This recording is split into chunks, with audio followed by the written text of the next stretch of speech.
গরম গরম মচমচে এই ডিমের পিঠাটা খেতে কিন্তু ভীষণই ভালো লাগে। ঝাল ঝাল এই ডিমের পিঠা তৈরি করার জন্য খুব বেশি কিছুর দরকার হয় না, দরকার হয় সামান্য চালের আটা। তো আমি এখানে চালের আটা নিয়ে নিয়েছি, সাথে দুটো ডিম ভেঙে দিচ্ছি। আর সব গুঁড়া মশলাগুলো এখানে একে একে আমি দিয়ে দিব। এখানে একটু ডিমের খোসা পড়েছে, তাই ডিমের খোসাটা আমি তুলে নিচ্ছিলাম।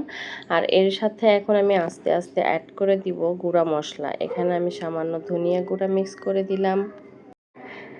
এর সাথে আমি জিরা গুঁড়া, লবণ, হলুদ এই সব কিছু মিক্স করে নিব। আর এর সাথেই মিক্স করে নিব বাটা মশলাগুলো। আর এই বাটা মশলার সাথে আছে আদা, রসুন, পেঁয়াজ, কাঁচামরিচ।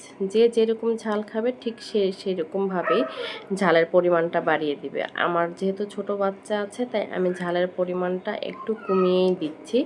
বেশ কয়েকটা ভেজে তুলে নেওয়ার পরে তারপরে ওদের জন্য আলাদা করে তুলে নেওয়ার পরে আবারও একটু ঝাল বাড়িয়ে দিব, যাতে আমরা বড়রা একটু মজা করে খেতে পারি। যাই হোক, সবগুলো উপকরণ একসাথে কিন্তু আমি এখন হাতে মাখিয়ে নিচ্ছি। খুব ভালোভাবে মেখে নিব।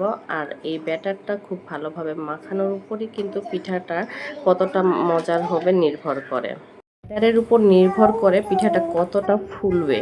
এই কারণে ব্যাটারটা আমি খুব ভালোভাবে মেখে নিচ্ছি। আসলে ব্যাটারটা ঘন করে নিলে হয় কি, পিঠাটা একটু মোটা সাইজের হয়, তেলের পিঠার মতো লাগে। আর একটু পাতলা করে নিলে পিঠাটা আরও মচমচে মুড়মুড়ে কুড়মুড়ে হবে, তবে সেটা পাঁপড়ের মতো লাগবে।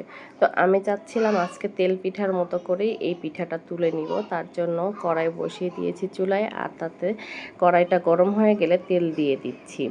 তেল গরম হতে কিন্তু খুব বেশি সময় লাগবে না, এর মধ্যেই দেখছি তেলে বুদবুদ উঠে গেছে। ঠান্ডা লাগার কারণে ভয়েস দিতে কিন্তু খুবই সমস্যা হয় আমার।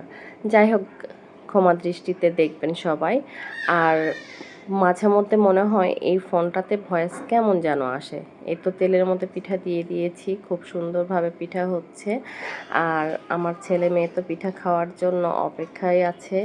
ওরা পিঠা, পায়েস এসব খুব পছন্দ করে। আর আমি বানাতেও পছন্দ করি, নিজে খেতেও পছন্দ করি। একে একে সবগুলো ঝাল পিঠা আমি তৈরি করে নিব। এভাবে ডিমের পিঠা তৈরি করে খেয়ে দেখতে পারেন, ভীষণ মজা লাগে। একবার খেলে বারবার খেতে ইচ্ছে করবে, এত মজার এই ডিম পিঠাটা। গ্রামের বাড়িতে তো হরহামেশাই এই পিঠাগুলো তৈরি করা হয়, আত্মীয় স্বজনকে আপ্যায়ন করা হয়। খুবই মজাদার এই ডিমের ঝাল পিঠা।